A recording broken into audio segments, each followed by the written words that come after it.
കർണാടകയിലെ ബെല്ലാരിയിലുള്ള ഒരു പോത്ത് കച്ചവടക്കാരൻ. ஆனா அந்த சாமியார் சொல்லிட்டு தான் நான் செஞ்சது. மன்னிச்சிடுங்க. ബെല്ലാരി രാജ. പേര് രാജ. ബെല്ലാരി രാജ. ബെല്ലാരി രാജ അല്ലടി, എല്ലൂരി രാജ. നിന്റെയൊക്കെ എല്ലുകളൂരാമെന്ന രാജ. മാറ്റാനായിട്ട് നീ ഉണ്ടായിട്ട് വേണ്ടടാ അണ്ണാത്തി ചാമിയാർ. 6 പോത്തുകളും 3 ചീട്ടുകളും വെച്ച് ബെല്ലാരിയിലെ വ്യാപാരം തുടങ്ങിയാണ് ഞാൻ. എനിക്ക് 6 ലോഡല്ല 6000 ലോഡിന്റെ വ്യാപാരമുണ്ട്. എന്നോട് മുടാഞ്ചാലുണ്ടല്ലേ പെരുമാളെ, നിന്റെ പണയിടപാട് പോലെ അല്ല എന്റെ അടിയടപാട്. വനത്താട്ടിക്കടാ പന്നി. എടുത്തത് കിട്ടിയില്ലെങ്കിലും കിട്ടിയത് കൊടുക്കായിരിക്കും. ഈ ബെല്ലാരി രാജ ഒരു വഴിക്ക് ഇറങ്ങണമെന്ന് നിരൂപിച്ച ആ വഴിക്ക് എന്നെ പോകും. ഞാൻ ഇങ്ങോട്ട് വന്ന് ഇറങ്ങിയല്ലോ, എന്തെന്നെ തട്ടിക്കളയാൻ പ്ലാൻ ചെയ്യില്ലേ? പിന്നെ മുട തുടങ്ങി.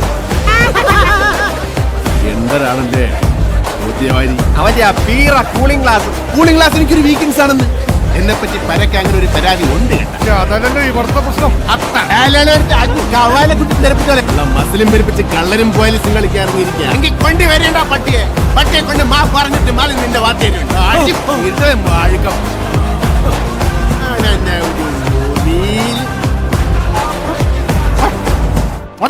ഞാൻ ഇച്ചിരി വില പിടിച്ചോട്ടെ.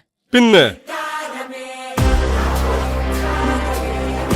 നിനക്കിതിന് മാസക്കൂലിയ ദിവസക്കൂലിയ? അത് വന്ന് ഒരു അടിക്ക് 75 രൂപ വാങ്ങാൻ. ഞങ്ങൾ ഇനി പൈസ ഒന്നും വാങ്ങും. നമ്മുടെ വണ്ടിയിൽ വേണ്ട തന്നെ നീ നടക്കാൻ പോണ മുള്ളിക്കളിയുള്ള നമ്മളില്ല കേട്ടാ. നമ്മളിവരുണ്ടാ ഫ്രീ. വാത്തേച്ചുടക്കാട് ഒരു രീതിയാണ്. വാർത്തും കുത്തി കച്ചവടം ഉറപ്പിക്കും. എന്തൊരു ആദ്യ അടി, അതിനപ്പുറം പ്യാച്ച്. നിന്നോട് ഞാൻ അന്നേ പറഞ്ഞാണ് നമ്മൾ തമ്മിൽ ഇനിയൊരു അഭിമുഖ സംഭാഷണം വേണ്ടത്. ഞാൻ കൊണ്ടുവന്നിരിക്കുന്നത് ക്വാടിമുണ്ടല്ല, പൊന്നാട്. നല്ല ചെവല പൊന്നാട്. രാജുട്ട എഴുതി വാങ്ങിയരുടെ ഇവന്റെ താവര ജംഗമോ അല്ലേ? അന്തരാസ് കൂന്തരാസ് അവന്റെ അമ്മേരെ തള്ള കലിപ്പ് തീരണില്ലല്ലേ?